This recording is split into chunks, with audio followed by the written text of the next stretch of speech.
get into the bat. Let's start with the merch, shall we? I have a few Batman pieces of memorabilia. I have the old VHS box there. But I particularly wanted this one because the facial expression just made me smile and think of the old Batman TV series. I suppose it makes you think a little bit about Family Guy as well, Adam West being in that. But just the body shape, the way the vinyl works, it's quite a tall figure. And I enjoyed it. There it is in comparison to my Frank Miller Batman Dark Knight Rises figure. Dark Knight Returns figure. And just a few of the other little things that I picked up along the way from sort of cheap ones, like that one, the little figure of the Batmobile. And I think I've got a Man-Bat figure there that I just got for giggles. I think that was £1. But I really do like this one. This is going to be pride of place in my collection. I like the expression. I like the detail on the mask, or the cowl, should I say. And I particularly like the body shape. And as you can see, as I turn him around, it's just like regular Joe Batman before we had muscly superheroes.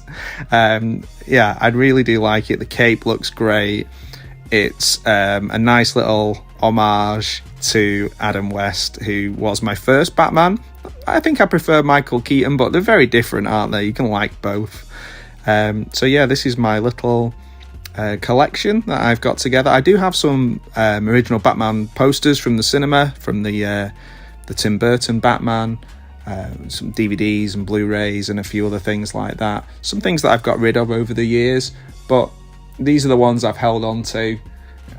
I think most people my age were big fans of the Michael Keaton, Jack Nicholson film. It was an absolutely amazing film, and obviously the second one being so dark. I don't know if you've seen the clip of the kid talking about how much Batman Returns scared him on like a chat show, doing like a little review. It's quite funny. I really do enjoy taking a trip down memory lane and looking at these different things. I've got tons of Batman comics as well. I'll have to root those out and show them to you at some point. My first ever comic was a Batman comic. And if you check out Video Tasty's video about Batman that's going to come up soon, I show quite a lot of my comics and favourite comics on there, so I'll save that for then. But this one's all about the figures, all about Mr. Adam West here. And what do you think about these vinyl idols? There's a really good Marty McFly one that I was tempted to get. Again, it has the kind of cartoony but realistic expression from the film. I think Marty's holding on to the video camera, so it's like at the beginning where the terrorists arrive on the scene. So this one, I think, does capture that feeling of the original Batman, not the original, but the Batman TV series. Very different to the body shape of our friend over his shoulder there.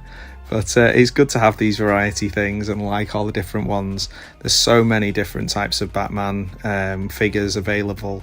Couldn't resist this one. A couple of different takes on the Batman's arch nemesis.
So all those pauses, all those periods of time focusing on certain things in that video are all going to be explained.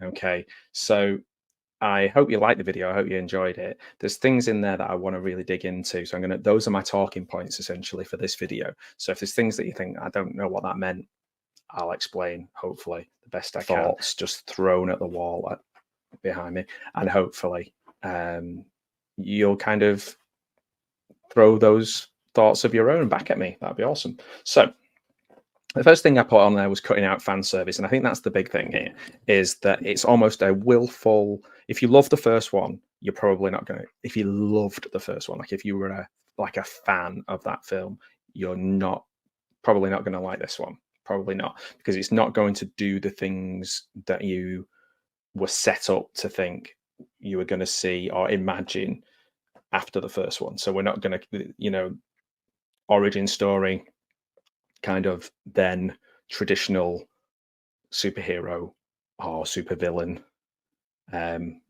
timeline of that you would expect to see. So you're not going to see that, and I think that makes it a better film for that. Okay, we are in the middle of comic book movie overkill. Most of them are super boring, and that's the biggest sin for me when it comes to making a film.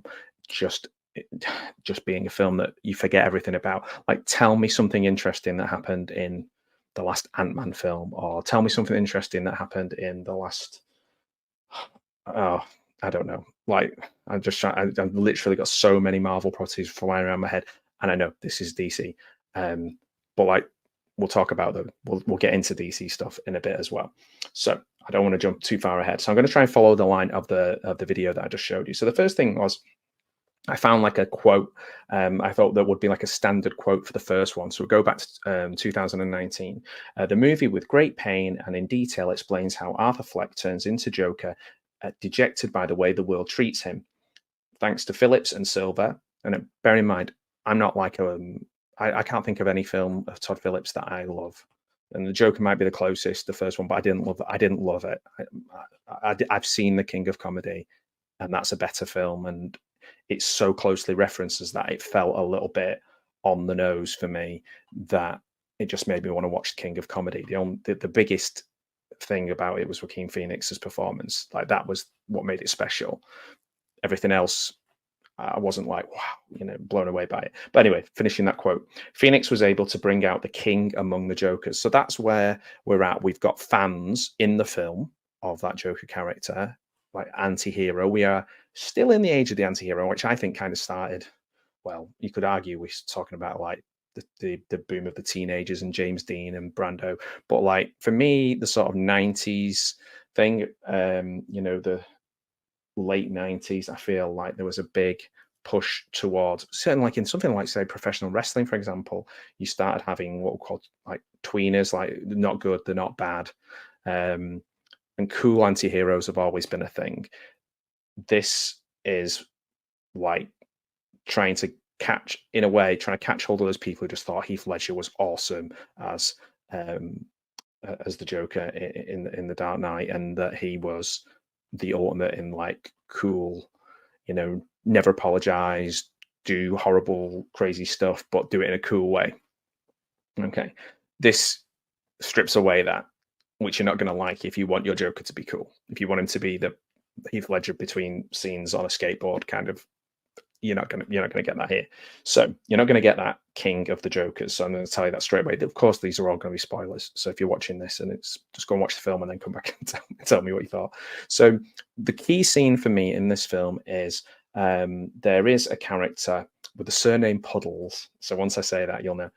Bearing in mind, during this, Arthur Fleck, Joker, in full Joker mode, is doing an impression of a Southern fried lawyer, like, I do declare, similar to JFK film, Kevin Costner in that one. Like, I put it to you, your name is not Puddles, your name is Puddles, you were born. It's really funny. It's like, it's where I got it, but it goes from being really funny to really sad to really poignant, and somebody trying to still play that big Joker character to the crowd, to the, we're at a point of the film where he's decided he's going to lean into the character, and the sort of the cult of his character, of this Joker character, will get him off. We'll get him off this the charges from the murders from the first film. So this is where he is, being encouraged by Harley Quinn, Lee, as we call her in this. She's encouraging that. She's really interested in the Joker character. We'll talk more about her later.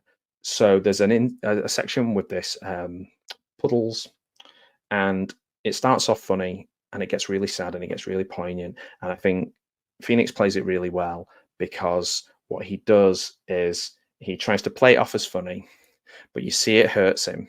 What hurts him was he thought he was his hero, because he was also downtrodden. And when Puddles says to him, you're the only person who was nice to me, that was really touching. And I was like, you're the only person who's nice to me. Now I'm afraid of you. Like, Arthur was like, I stood up for this weak person, and I'm weak, and I stood up for myself, and I did this amazing thing. I can use that to bolster my Joker personality. And then that's not what he got, because what he got was fear. Puddles is scared of him. He's got PTSD. He's worried that it's going to happen again. He saw a violent act in front of him. It scared him. He hasn't been into work. It's like a really sad scene. And this is like the start of the string being pulled, and Joker unraveling and just leaving Arthur. So we'll put a pin in Puddles for a minute. I think that's the best scene in the film, by the way. Think back to Joker dancing down the stairs, okay, in the first film. In this, the relief, the joy at fighting back, they play this in the film. They tell you he's been abused, he's had horrible life experiences, these terrible things have happened to him, and that's caused the mental illness that allows him to not be responsible for what he did. And then the argument is, how aware was he of what he was doing? And and there's a feeling there that you could probably leverage the media circus into and the sort of the cult of his personality into and letting him go, or certainly not having the death penalty. And if you don't think that's true, just watch all these big cases and see how the media circus works when these big cases are happening. And it is, to a certain degree, turning the camera on the fans and the fandom, and it's willfully baiting huge fans of the first film. So, and possibly just fans of like true crime as well, and the Lee character, and fans of like what they think Harley Quinn might be like. The sort of it's fine that she's like, you might not like her character, but you might like the other one because she's being manipulated by Mr. J, and in this it's the other way around. You might not like that. I think that makes it really good. I think, by the way, it feels weird saying this. I don't know what her real name is, but Lady Gaga is amazing in this. She plays the character really well, and I'll explain why in a moment. So back to that relief and joy at fighting back in 2019. This film in 2024 is consequences. This is consequences. This is, do you accept the consequences? Do you say, in the age we're in now, how many politicians do something wrong and say, I know that's probably always been the way, but more so now, do they say, hands up, I did it? Or do they just lie and then lie and lie and lie and lie in order to, if you lie in a convincing and sometimes aggressive or entertaining way, people will forgive you anything. And there's a bit of that here, not saying that Arthur is rich, but he's rich in kind of law and love and people looking for a Robin Hood kind of person. And I think that is something he is wrestling with throughout the film. He's not equipped to deal with that, but he's bolstered by certain people in certain directions. And I'll talk a little bit about why this ties in with Bucket of Blood. I want to talk about that film. If you've not seen Bucket of Blood, why it ties in with Dick Miller's character in Bucket of Blood. So moving on now to what you would think, and possibly was set up to think, the IMAX posters with them dancing down the stairs, which doesn't dancing down the same stairs, which doesn't happen. Dancing downstairs does happen, and of course, the title of the film is relating to shared madness, and to a certain degree, it is. But some of this, because she definitely has issues, but there's a lot of manipulation of him to make him think that they are two peas in a pod, that they are exactly the same, they think alike, they act alike, they are sharing these massive filmic old Hollywood sequences, and with music in them, and singing along, and they hear each other and nobody else hears it. And it's real. I think it's really well done. I think it's really interesting. I'm not like a massive musical fan, but I don't think this feels like a traditional musical in any way. And it's certainly not like a Guardians of the Galaxy, which I love, jukebox film. I think all the songs, some of them are really emotional and they all fit really well. I think it's put together incredibly well, and the score too. Back to Harley and or Lee and Lee and Arthur. You're not going to see the cartoon Harley. You're not going to see the Margot Robbie Harley. You're not going to see the hypersexual Harley. What you're going to see is a tourist Harley, someone intelligent, someone manipulative, but it's played so well. A lot of it with expressions, a lot of it behind the eyes, a lot of it watching him when he's not watching her, which I really like. A lot of it through saying the right things at the right time to him to get the right reaction. To the man is in such need of love. But also, it's like it's a bit like these people who become obsessed with somebody in prison who's done horrendous crimes. They get thousands of people writing to them. Why is that? What is that all about?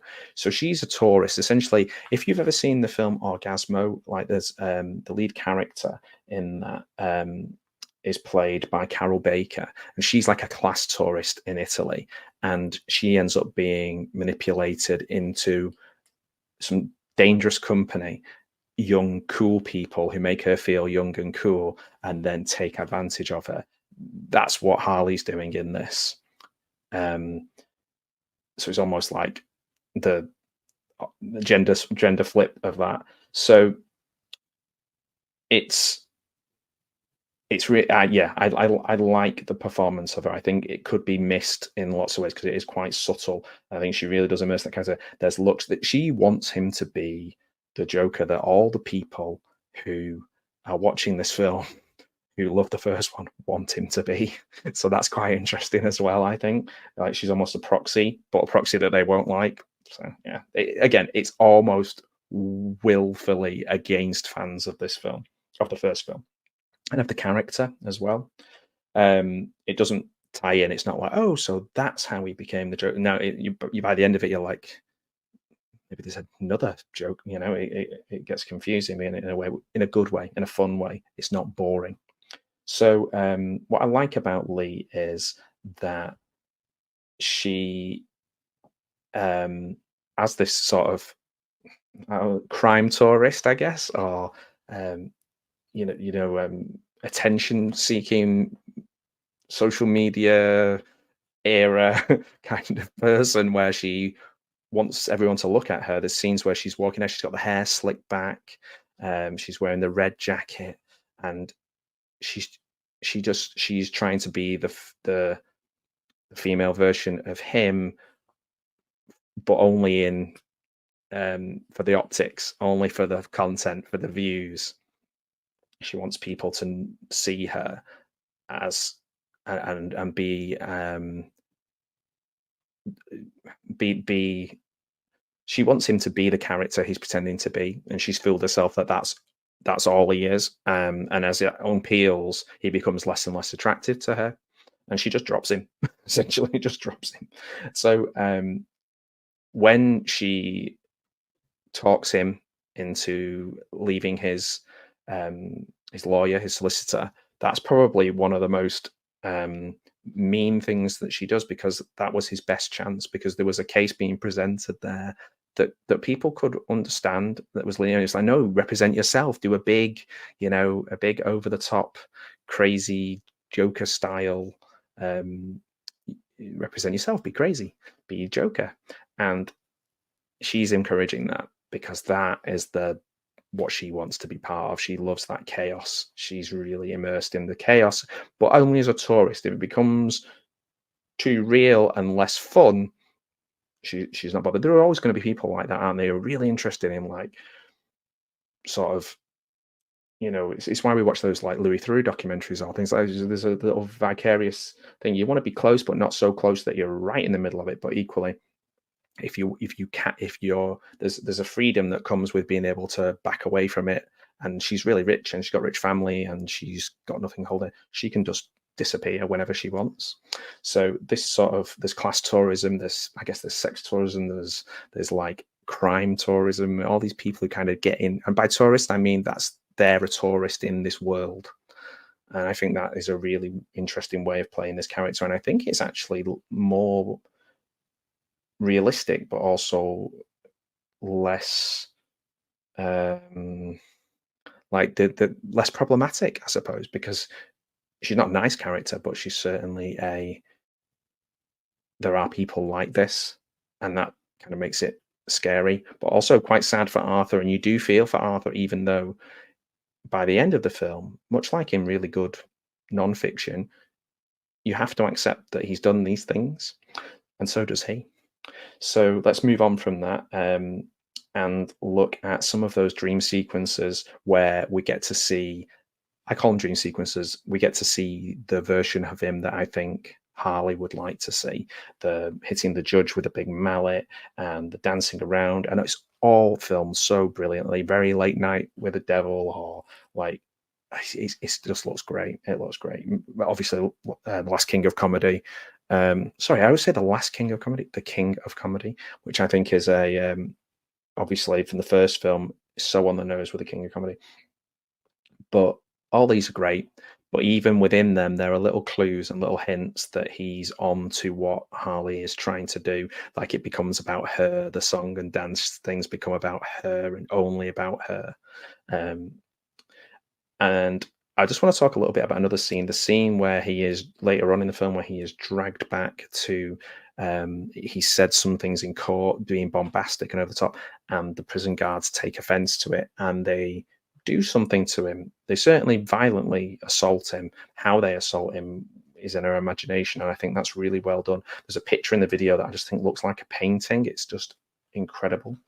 So this is not your classic anti-hero. They're not trying to make him into an anti-hero. In fact, they strip all the anti-hero things away from him until you're just left with Arthur, who is a scared, lonely person who's committed some horrendous crimes.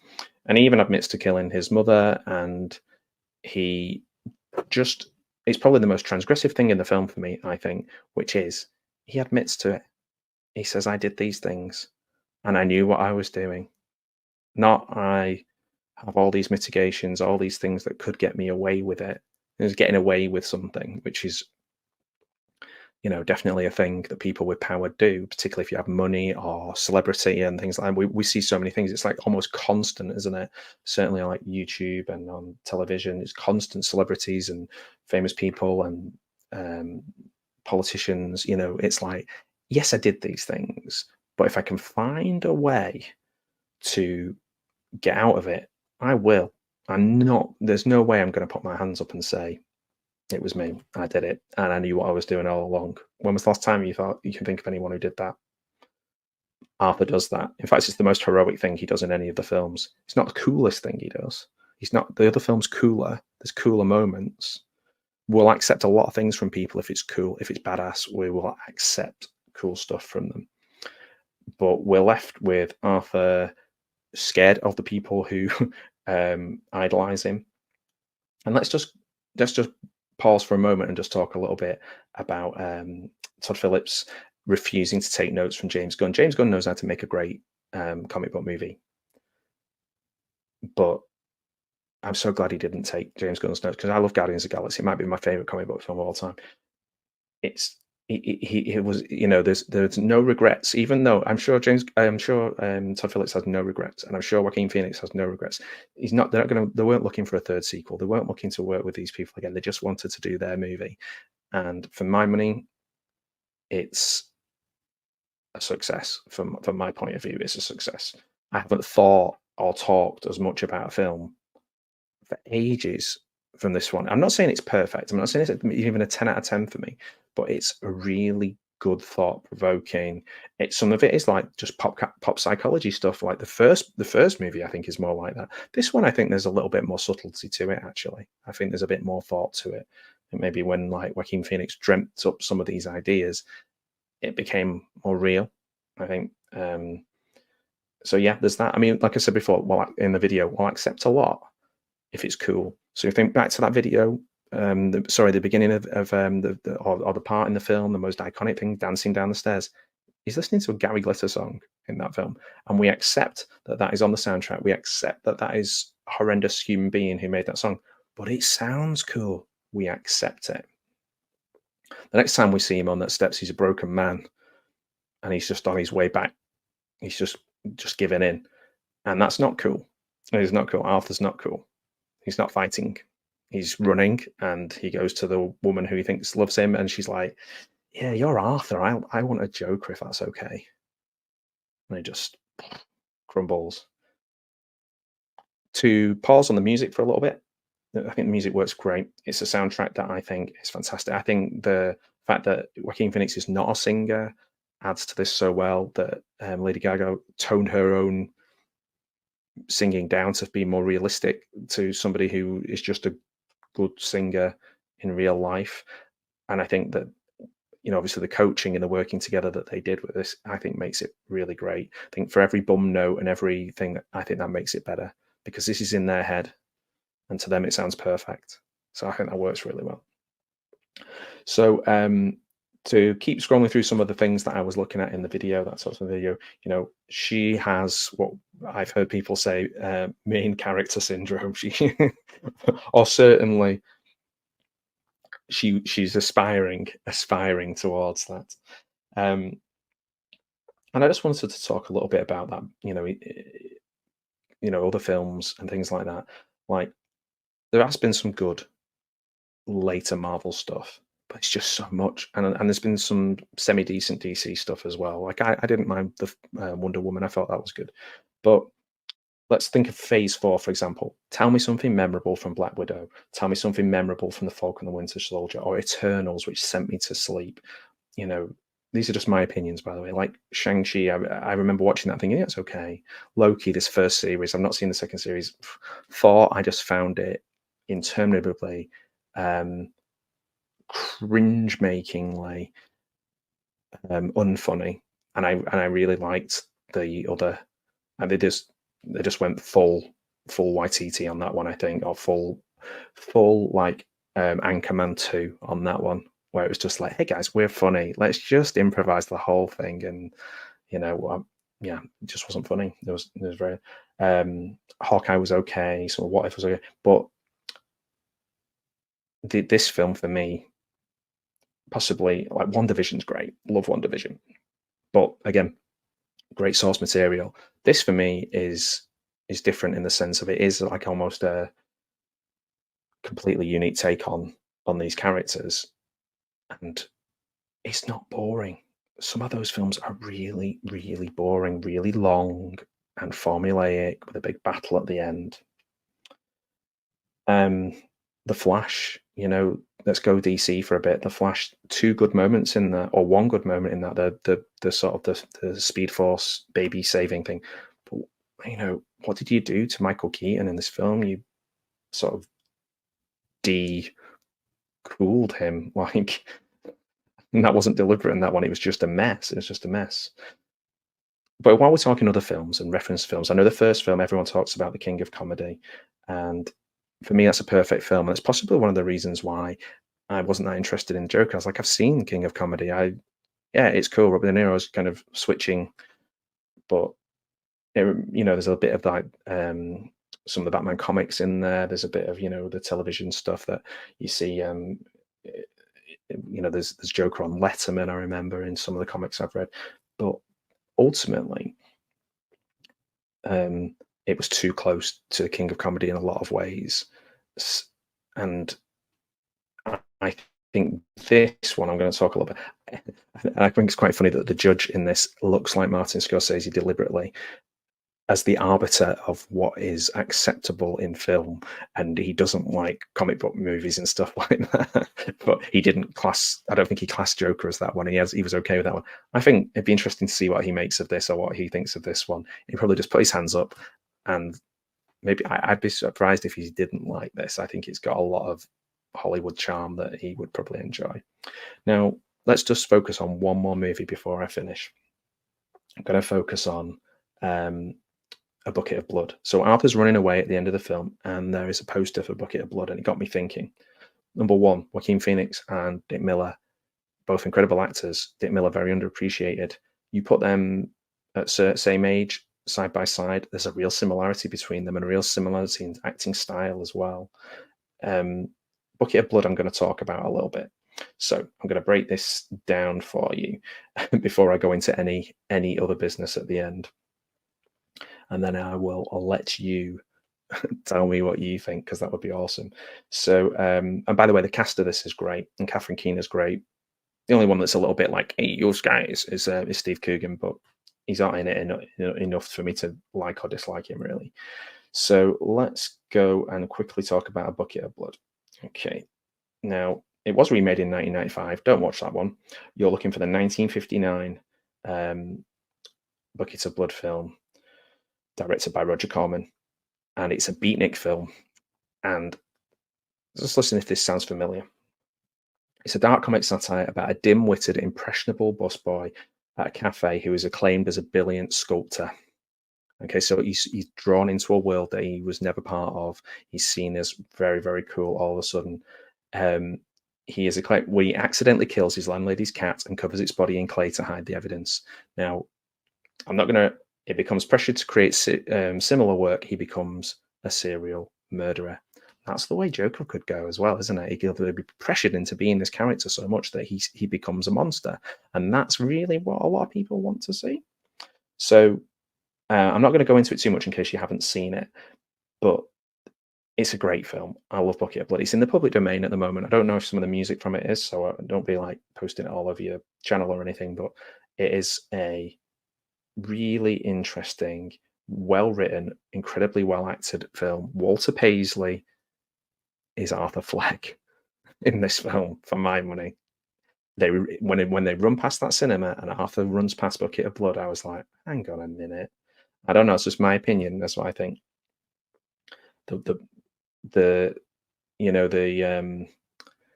He becomes so immersed in this culture. He believes that his murders make people immortal. Like, he goes full, he's so impressionable. And in this film, Arthur is very impressionable. Look at how quickly he falls in love with Lee and believes what she says, even when he's given contradictory evidence by other people that he should trust. It's a really interesting. It's a really strange, interesting. There's drugs in this. There's violence. There's awkwardness, social awkwardness, and for 1959, it's another, like, I love Roger Corman. Not all of his stuff, obviously, but like, I love all the Edgar Allan Poe stuff that he did with Vincent Price. But for me, Bucket of Blood is a really underappreciated film. Made for £50,000 or dollars, so that's less. Shot in 5 days, and yeah, it blew my mind when I started putting the things together. There's some comedic elements. It's a kind of satire of abstract art in the way that this Joker film is almost a satire of, in my opinion, almost a satire of what people expect of comic book characters. I also just want to quickly mention as well about the link with true crime. That tourism thing, we can kind of get that hit through watching Making a Murderer or Tiger King, and people died, but we watched them. I think this is like the anti-Ryan Murphy Dharma Menendez brothers kind of thing, where that feels like it's reveling in it in a kind of, and I can't really get behind that as much. You come away from this sad, feeling very different than most comic book films. You don't feel sad because he's died, because Arthur asks and says that he deserves those consequences, which is real bravery. I also came away from this film singing, which is really cool. I really enjoyed the songs. Even the poster, like I've said before, with them, they're both dancing down the steps, and some of the things, the carpet has been pulled away. It rebels against the last film. Maybe if you're a contrary, awkward person like I am, maybe that's why you'll like it. Again, I don't think it's a perfect film, and you might just go, it's crap, it's rubbish, there's too much singing, I don't like this. That's fine. That's okay. Doesn't upset me. I don't take it personally. I didn't make this film.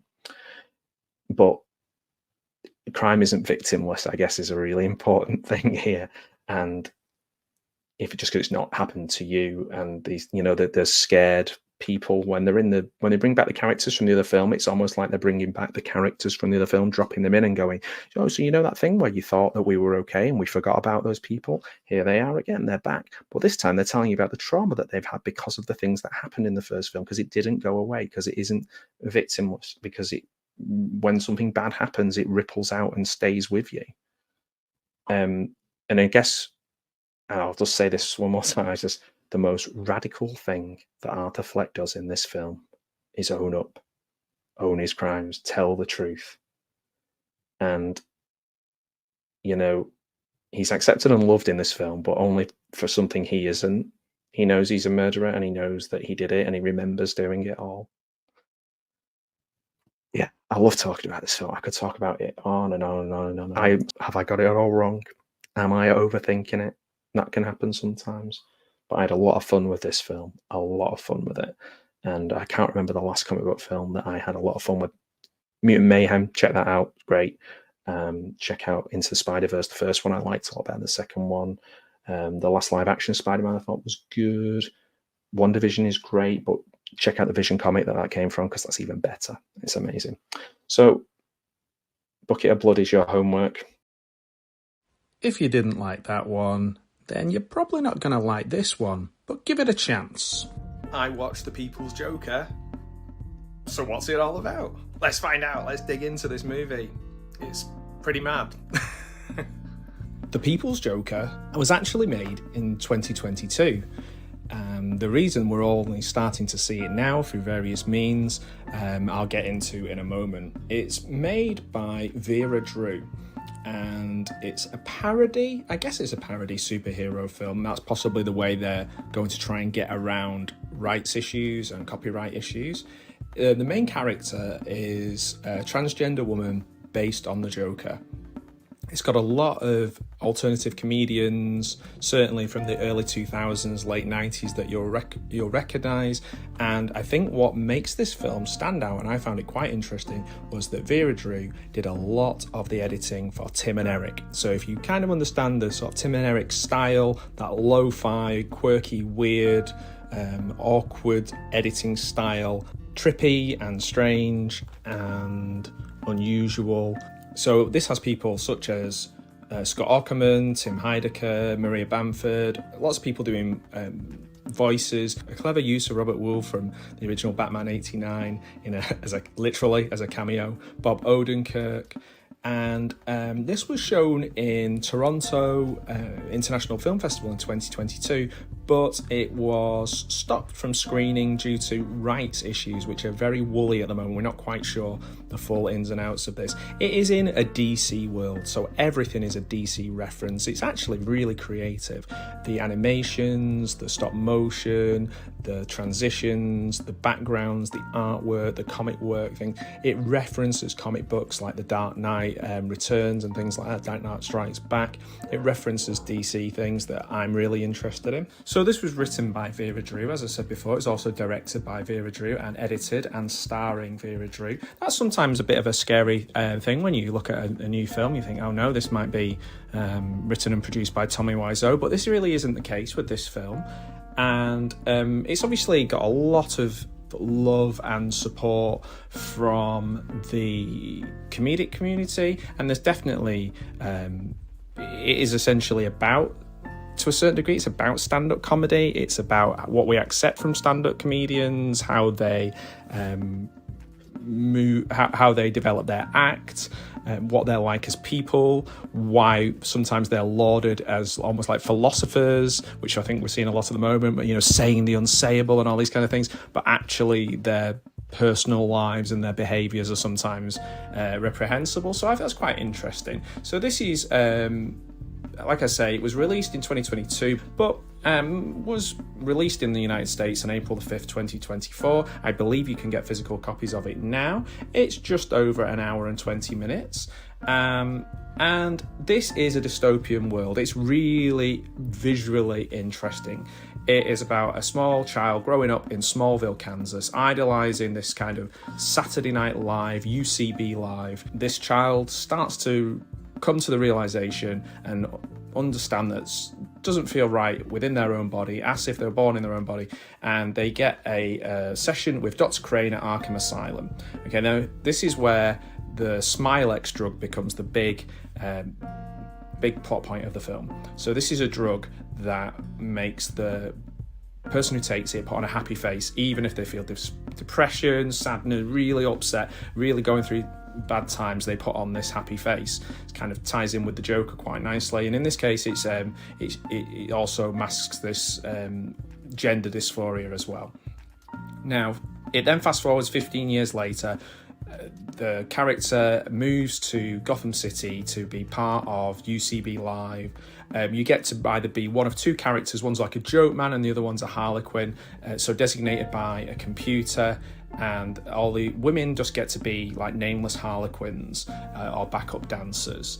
And to become this talent you have to pay, and it's a lot of money. It's like something like 15-20 grand, and obviously this character, the main character, can't do this.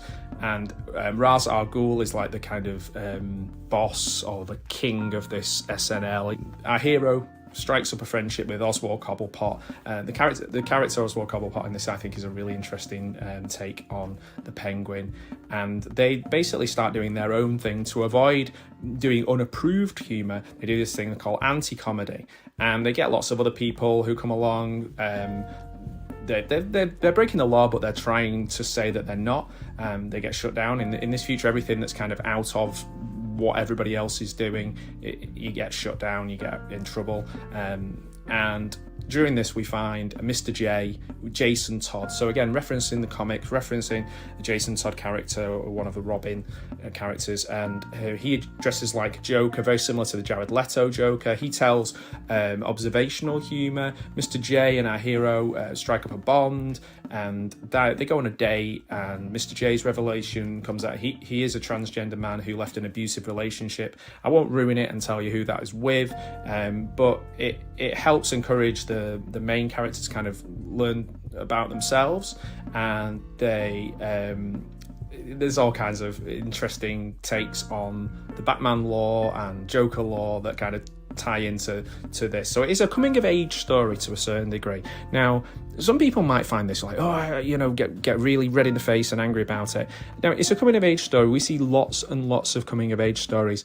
Not everybody's life is the same. This is not propaganda. I don't believe it to be propaganda, because you look at it and you think there is nothing other than a very, very difficult road to travel for this character. It is a very ultimately harrowing and difficult coming of age story, and learning about themselves. It's quite I think that the key point here is, like, just because that coming of age story doesn't match your own coming of age story, your own life, I think that's totally fine, because it's not going to be retreading things that we see over and over again. So I actually quite like that.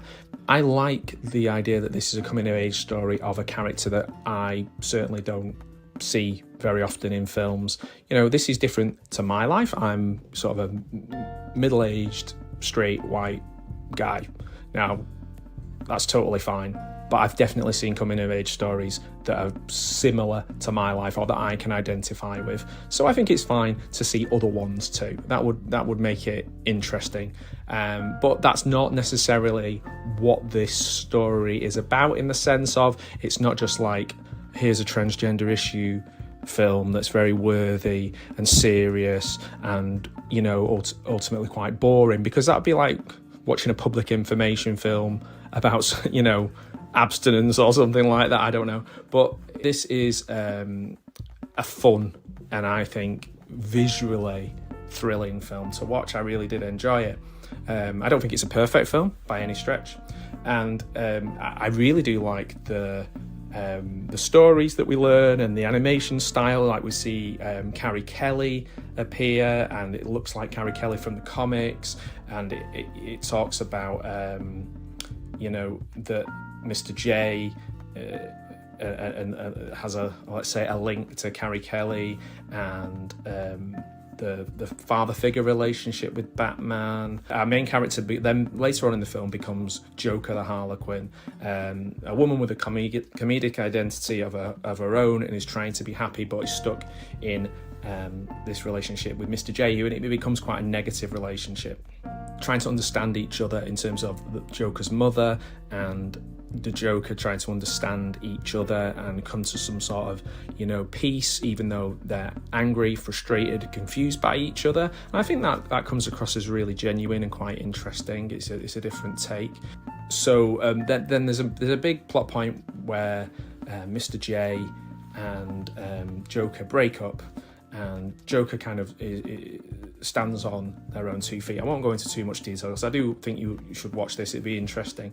There's loads of different things in here. You know, Poison Ivy pops up. There's animated sequences. There's stop motion sequences. There's a few songs. Don't let that put you off. There's like maybe 1 or 2 funny songs. It feels a bit like a sketch show itself in a lot of ways. I think it comments more on how we view stand-up comedy and sketch comedy more than it does on like gender issues. It just so happens that this is the life of the person who made the film, so it's kind of got, you know, they've essentially transposed their life into the DC world, and I think that's really interesting. I'd love to, you know, it's a shame if DC are stopping this happening, but I can understand why. You want to be protective of your own IP and all that kind of stuff, but it's really cool for me to see all these little references. It's clearly made by someone who loves DC Comics and knows a lot about it. So there's references to Joaquin Phoenix Joker, there's references to Jack Nicholson Joker. Some of the music is a bit like the art gallery Jack Nicholson scene, and there's like a Prince kind of music to some of it. So yeah, it really does have a real eclectic, just a smorgasbord of DC references. So if you're a comic book fan and you like Batman and you like DC, you know, and you're open to kind of seeing it interpreted in a kind of broad, I guess, like almost like Andy Warhol style, then yeah, then watch it. Oswald has an arc as well, which I quite like. The use of different TV shows beaming in and out of the televisions are really cool as well. And there is an after credit sequence, which is quite interesting. So yeah, let's just go through the cast a little bit. So Vera Drew is Joker, and Vera Drew was from Chicago and worked as an editor on Comedy Bang Bang. I quite like Comedy Bang Bang actually back in the day, and did a lot of editing work for some really, really good things that you might like, such as Nathan For You, Comedy Bang Bang, as I said. Check it out with Dr. Steve Brule. Loads for Tim and Eric. The really funny An Evening with Tim Heidecker. I'm not a massive Tim and Eric fan, but I really do like The Evening with Tim Heidecker, where he plays the terrible stand-up comedian, and I guess this plays into that as well. Also, Vera Drew edits I Think You Should Leave with Tim Robinson. So the editing in this is really, really good. They also did the Who is America mockumentary style satire that Sacha Baron Cohen did a while ago. So yeah, we've got that. We have Vera's mother, who is Joker the Harlequin, also called Vera, and we have Mr. J, who is a kind of composite of Jared Leto's Joker and Jason Todd. We've got the Penguin, that's Nathan Faustein, and he's a really good character. I like that character a lot. Ra's al Ghul, David Lieb Hart, who you may know from Adult Swim things such as Tim and Eric again. And we've got Phil Braun does Batman, Maria Bamford plays Lord Michaels, the controlling producer of UCB, literally called Lord Michaels, I'd forgotten that. Then there's Dr. Jonathan Crane, the Riddler, Poison Ivy, Perry White, Tim Heidecker's Poirot, Mr. Freeze is Scott Aukerman, Bob the Goon is Bob Odenkirk, Robert Wool, as you say, he pops in really a couple of times. That's a lot of fun to see. There's references to different people from the internet. I don't want to ruin it all for you and give you every single thing. So this actually came from an idea of the co-writer, which is Brie LaRose, and basically what Brie LaRose said was re-edit Joker in your own style, because Vera Drew's just such an editing, phenom. So as Drew was doing this, started thinking about how the characters reflected her own life. So it became like a comedy, gender, mum issues, and initially was going to be all different Batman movies one by one, and just for their own interest, but actually edited out all of the actual films and made it into this. So it's not a parody, really. It is a coming of age story, and it's a shame if there's some issues with Warner Brothers or DC, but we don't know, like I said at the beginning, we don't know too much about that. I don't think this is going to get through by just saying fair use. So we'll wait and see. I think you can buy it on Blu-ray, on DVD directly, so you can check that one out. It is on video on demand, so maybe things are moving a little bit. Most people seem to like this from what I read. Obviously, there will be some people who just instantly switched off from it, because it's maybe a life story of something that you're not familiar with. And if you're not familiar with something, you sometimes get scared of it. And when you're scared of things that you don't know much about, or you've never met anyone like that, then that fear might make you angry. And in which case, I don't know what to say, really. I mean, you can either give it a go, or if it's going to make you sorry, just don't watch it. Don't choose not to watch it. But it doesn't need any placards, I don't think. But I don't think any films really do they? It's quite outrageous. There's lots of internet memes. It's very Adult Swim, I think, is one way of putting it. If you like the Adult Swim kind of things, it is a unique view in a very pop culture delivery service. So I think in a lot of ways that works really well. So this is somebody who is a really talented editor, throwing herself into telling her own story in a way that isn't, a movie of the week biopic or kind of preachy or an information film. It's really fun. Like, I'm not saying it's the greatest film in the world. I would say, like, for me, it's like maybe like a 3 out of 5 stars if I had to do that, maybe a little bit more. But yeah, it's worth seeking out. It's worth watching it and seeing about all your favorite characters in completely different ways, almost like a local theatre approach to it. But imagine a really talented local theatre who can also edit films incredibly well and get hold of other creatives. And there's so many different sketches and different ways to do a story, and I don't find it that jarring that it changes from scene to scene so much. Now, something for every fan of Batman. This had the lot. I'm Batman. Well, technically I'm not. But, yesterday I went to the Batman Unmasked exhibition in Manchester. It was pretty exciting. I'm going to give you my honest thoughts, the positives, the negatives, everything in between. I wanted to make it feel like you were there, so I filmed everything. I tried not to miss anything out, from the outside branding to the pictures you can buy and the experiences. I did and saw everything and recorded it, right from the big comics that you see when you're going into stately Wayne Manor. And I'm going to show you the intro video in full from Jim Lee that's totally exclusive, that they play us in stately Wayne Manor at the beginning.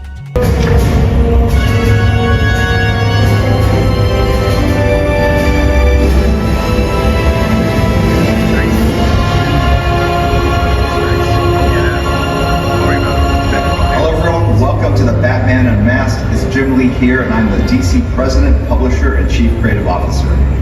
This year marks the 85th anniversary of Batman, a cultural phenomenon that has captivated audiences of every generation around the globe. We're so excited to invite you into the world of Batman with this very special exhibition marking the 85th anniversary of The Dark Knight Detective. The story of Batman is not just a tale of a man fighting crime, it's a saga woven with tragedy, resilience, and quest for justice.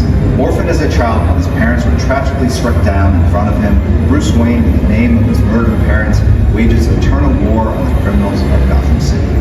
This vow leads him to become the Batman, a symbol meant to instill fear into the hearts of criminals everywhere. Batman is one of the most iconic fictional characters in the world, notable for not having superpowers other than his intelligence, determination, and tech savvy.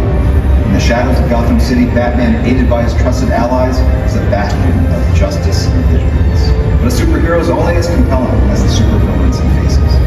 Throughout the years, Batman has confronted some of the most sinister adversaries imaginable, from the chillingly insane Joker to the enigmatically calculating Riddler. Created by Bob Kane with Bill Finger, Batman first appeared in 1939's Detective Comics #27. Batman is recognized across the globe thanks to his portrayal in universally beloved comics, TV shows, cartoons, and movies. From Adam West in the hit 1966 series to the latest Caped Crusader, as portrayed by Robert Pattinson in The Batman, the image of Batman is reinvented for every generation by incredible writers and artists both behind the camera and at the drawing board.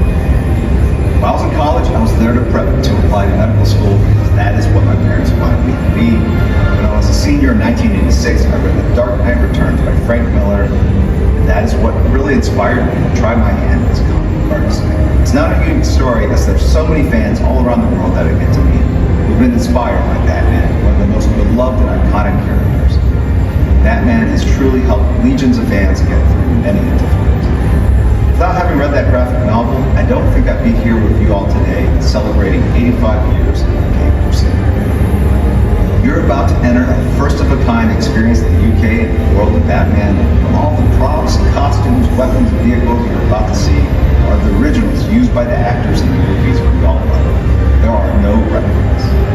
We have carefully curated some of the most exciting artifacts that come directly from the Warner Brothers studio archives, many of them being displayed in public for the very first time.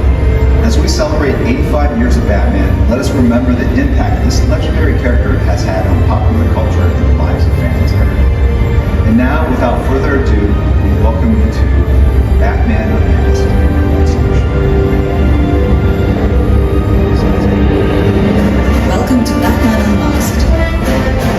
Let's go over the house rules. These are all real props, so please don't touch them. No food or drink is allowed inside the exhibition. If you need assistance, please speak to a member of staff. In an emergency, please follow the exit signs and follow all staff instructions.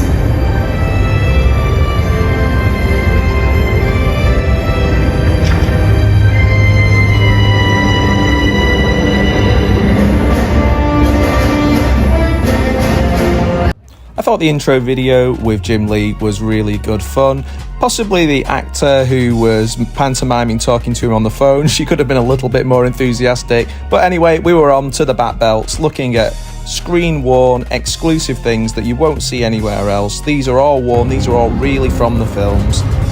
Started off by looking at the Bat Belts and going through each of those. I tried to make sure I included everything that I saw from Pattinson's suit, and there's time codes for everything, so that if there's an era that you want to see, they are all here. From timelines, from the animation, everything's quite dark and lit with little spotlights, so there is a little bit of glare and it is a little bit dark in places. Be careful if you go with older folks, there's some bumpy bits on the ground.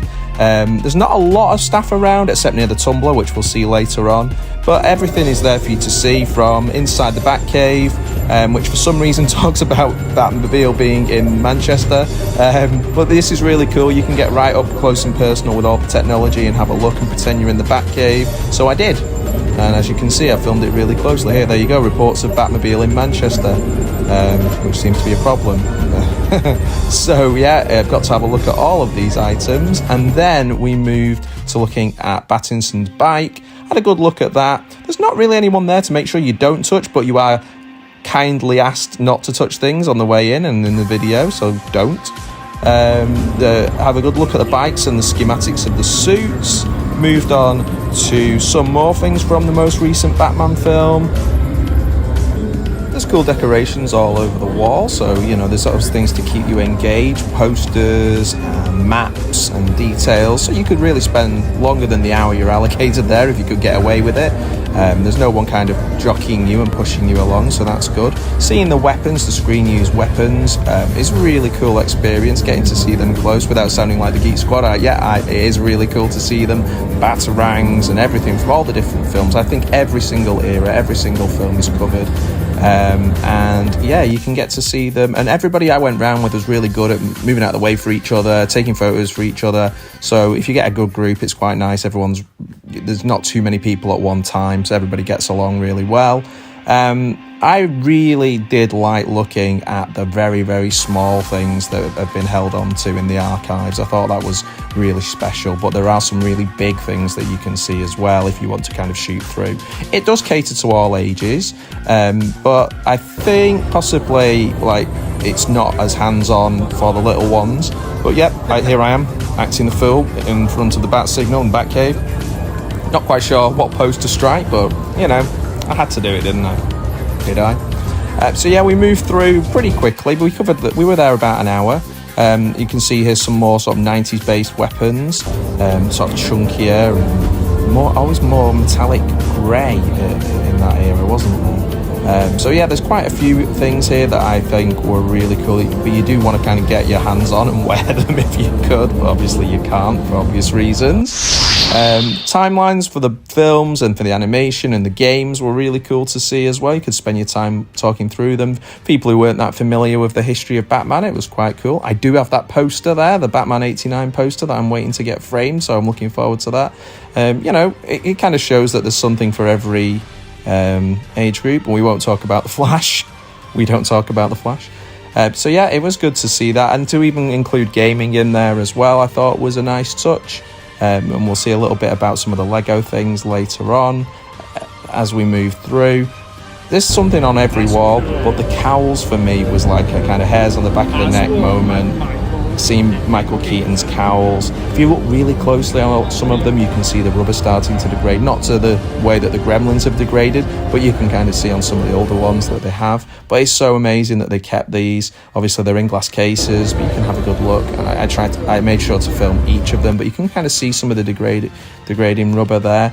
And as we walk through, the final one you'll see is quite funny. It tells you who obviously wore each of the cowls. They're displayed quite well with little spotlights. It's kind of quite hard to read which is which, but you should be able to work it out if you have a semi-decent understanding of Batman. And as you can see, some of the battle damage on them actually made them look pretty iconic. And I think the thing that really stood out was the most recent Batman's DIY look. So here we have Will Arnett's cowl. Obviously he didn't wear it, but he voiced Batman in the Lego Batman movie, and I thought that was a really funny touch to have that in the same size glass case. That was really cool. And this was my best moment of the whole thing, Michael Keaton's full suit there. I've got pictures with it later on if you want to see it. And yeah, I was just thought it was amazing. It was so cool to see that in person. Childhood memories realised, unlocked. A Christian Bale suit as well, which was great to see. I like the Bale movies too. I like most of them. I won't say all of them, most of them. And yeah, it was really good fun to kind of see them up close like that, and kind of the scale and size of them. Then we went into the experience rooms. Now they're a mixed bag. I thought this Joker one was pretty effective. It did scare a couple of little ones who had to leave. Darkness can be scary at first. It can take many forms. It can be anything. Realize we can control it and become the masters of our own darkness. From the darkness we start to see glimpses of clarity. Flashes of understanding, bursts of insight, like lightning illuminating a stormy night. These moments of clarity guide us, showing us the path through the chaos. Clarity is a double-edged sword, as elusive as it is enlightening. As the mind grasps at its fleeting light, patterns begin to form. What was once madness now appears as a dark, profound understanding. But clarity, like many things in life, is subjective. What we see as truth can be a delusion. In the end, our minds become a blank canvas. A canvas for our fears, our desires, our deepest, darkest thoughts. We paint with the colours of our emotions, our traumas, our experiences. What emerges can be beautiful, terrifying, or utterly insane.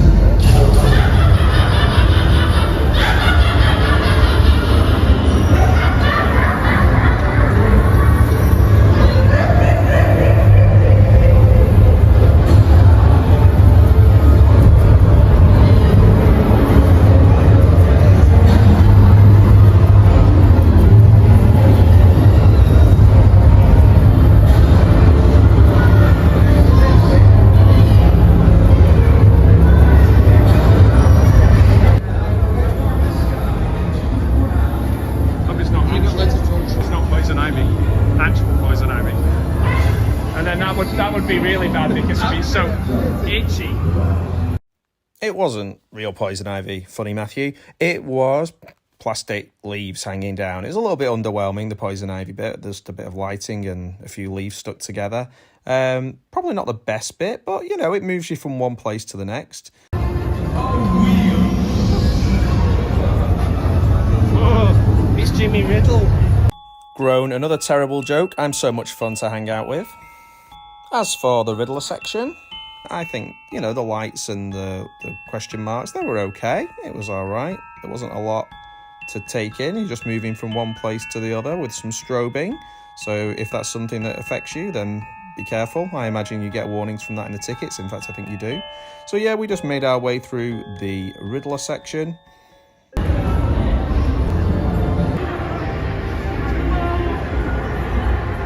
Once we got through the sort of tenuously modern Joker section, we went to the art gallery themed around Batman 89, if you remember the Joker, Jack Nicholson Joker, and the boombox. So this for me was really, really fun, getting to see all the ruined artwork, but also there was some really wonderful one-of-a-kind artifacts, and some that I actually got quite emotional about, and I'll talk to you about that in a minute.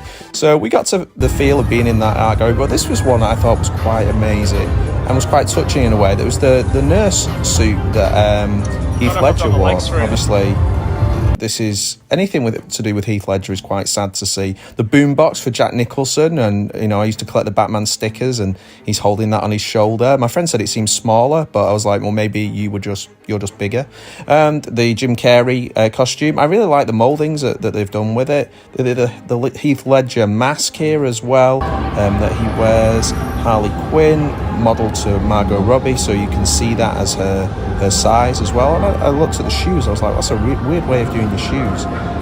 So yeah, it's all inside this themed art gallery. I think that works really, really well. You can see the faces of the moulds as well, except for Penguin, Colin Farrell's. There's a few more masks that you can see as you work your way around, and you'll see a few more as we keep moving. There's some really good ones in funny things too, like Mr. Freeze and his slippers and the globe. So the really campy Batman and Robin stuff is here too, and the more gritty stuff like Arthur's costume. I didn't realise how small Joaquin Phoenix must be, because that is quite a well-fitted suit. As we move through, the massive Arnie suit, Freeze suit that he's wearing, that must have took ages to get him in, but you can see the face matches and it looks really realistic. It's almost like he's really in there. Maybe he is, who knows, maybe he's frozen. And again, we can see the things from the right up to date Joker film, Arthur Fleck's card that he shows people, his medical records, his psychiatry records. You can have a good read of those if you want to spend a bit of time, next to a lot of other props. Now this is a real mix of props that we've got in here. We've got some of the campy ones, we've got some of the modern ones, we've got but each one is explained. Obviously there's a little card there. and this is right in the middle of that art gallery set. So it's nearing the end of the sets here, and you get to see a lot in quite one go. So make sure you do stop and look, otherwise you might miss them. There's some really interesting little items in here as well. Even like earlier on, there's little things like Batman's EpiPen. Like, these are things worth seeing. And obviously you can see the Schumacher style weapons are like big, massive, over the top ones. And look at Uma Thurman, like, she looks just like Uma Thurman. It's quite a tight fit, but yeah. And Bane's mask, oh yes, Bane. Behind the big Joker was here mask, and yeah, Tom Hardy's mask there, which actually looks really awesome when you can see it there. Look at that one too, that's so cool. And I did like moving on to the tumbler in the next room. Now this is where there is quite a lot of security. Don't touch the tumbler. Keep your hands off the tumbler, mate. Shall I prepare the Batmobile, Master Bruce? Yes, you shall, Alfred. So I moved all the way around, and I was able to get a good picture because there's not a lot of people hovering around. So I was able to film the whole thing around both sides, have a good look around the back, and look at the scale of it. It would be cool to get inside, but yeah, that's possibly asking a little bit too much. Bearing in mind, it's £24 for 4 of us, so that's pretty good. That was like a little deal. I don't know if it's going to be the same in all locations when it moves, but yeah, I could have a look around the back here, have a cheeky look at the back of the tumbler, and there's a timeline of the history of the Batmobiles. Now, I have drove the Batmobile that Adam West drove, and that's in my Batman playlist if you want to have a look at that. Me and my friend Andrew, who was here during this as well, he also got to drive it, so look in my Batman playlist for that. There's a kids colouring area and a kids play area that we're not really using it that much. A few listening stations, comics that you can actually touch and they didn't mind any damage. And there I am, Keaton, Bale, Pugwall 316, and some posters off the wall, and there's some details there about what Batman Unmasked is. This was a dream day driving the Batmobile. Hello, people of Earth. So this is a video about me driving the first Batmobile that Adam West drove, screen-used Batmobile from the Batman TV series, which I love. There's a picture of me looking very happy at the beginning. This is my friend Andrew, and he's getting inside the machine. He had the first drive of it, getting his instructions. You had a driver with you, like an instructor driver. And inside, you've got all the really cool special equipment and levers and switches that you found in the TV series. So it looked just the same, obviously. And this is a video of me driving around the course. Now, you'll see me around the corner, following the line that my guide is telling me how to do it, desperately trying not to smash up this couple of £1 million worth of equipment. It doesn't go super fast, but I was being passed by lots of other cars. And yeah, he was really nice and really patient with me. I'm not a car person. I would say I'm a good driver, but he was awesome. He was really patient with me and showed me how to take the right line. It was around Three Sisters Racetrack in Wigan. Here's some more things of the inside of the Batmobile and the steering wheel and the Bat projector button there, which I thought was really cool to see. Obviously, it was during the day. I didn't get to see if that worked. I didn't get to see if any of those things worked, really, because they didn't really want me touching too much. It felt like driving a bus from when I've driven minibuses. So it looked really cool from the outside. They've put a decal from the company on it, but other than that, it looks exactly the same as you remember it from the TV series. My friend Andrew at the front of the machine, and there, as you can see at the back, they've put their website on the back, but I guess they keep it, in pretty good shape. There's loads of cars from films, Fast and Furious and things like that. I did like that Mustang. Optimus was there. It was a really, really cool day, and I felt privileged to experience something that as a kid you would never have told me that I was going to be able to do that. I just love that series. Mornings during school holidays, that was my Batman time. So here are some shots that they took themselves from the company called Car Chase Heroes, of the inside and the interior and the outside of it. Some people who have had their pictures taken with it. And there it is on the same track. And here we are again, just one more time. See me driving round. You can speed it up and pretend I was going really fast if you want. But the truth is, it never went fast. So I've added loads of information to the description for you to have a read about this particular car and model if you're a car person and you know all the ins and outs about cars. But tell me what you thought about my line. Look at me go here. I'm going around the corner. Wow, just like the real Batman. Well, I think so anyway.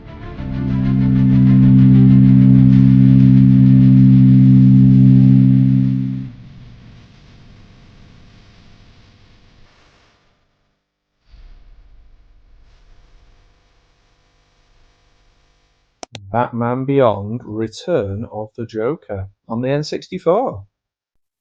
Didn't have this game. Looking forward to checking it out.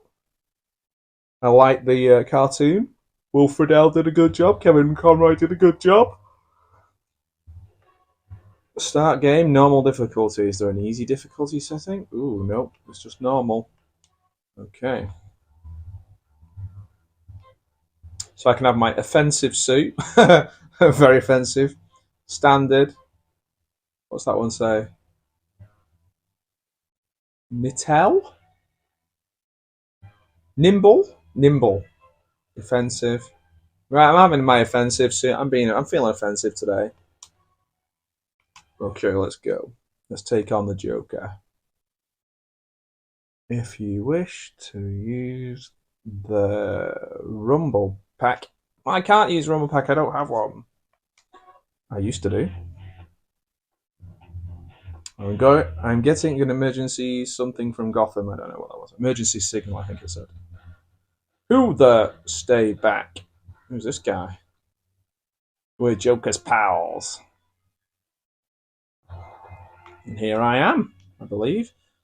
Okay, Bruce, you read me. Something's going down. Oh yeah, I'm Terry, aren't I? I'm going to check it out. Be careful, Terry. That's strange. That lab is only research and development. There's not much a common thief could do with any of that. Guess we'll find out. There might be objects hidden inside the boxes. Break them to check. Okay, so I gotta smash some boxes up. Okay, I can do that. Now the defensive suit is available. I'm doing a bit of kick. You found the key. Hooray. So what do? I go through here? No.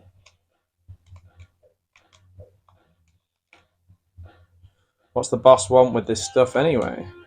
Don't know, but he doesn't pay us to ask any questions. Does he pay you to get your butt kicked? Enemies have the key from the next room. Knock them out and find the key. Okay. Is this something I can kick? No. Is this something I can kick? Yes. At the moment, I'm just doing a lot of kicking. 2 enemies down. Into a different room? No. Straight out. Guess that's not the route.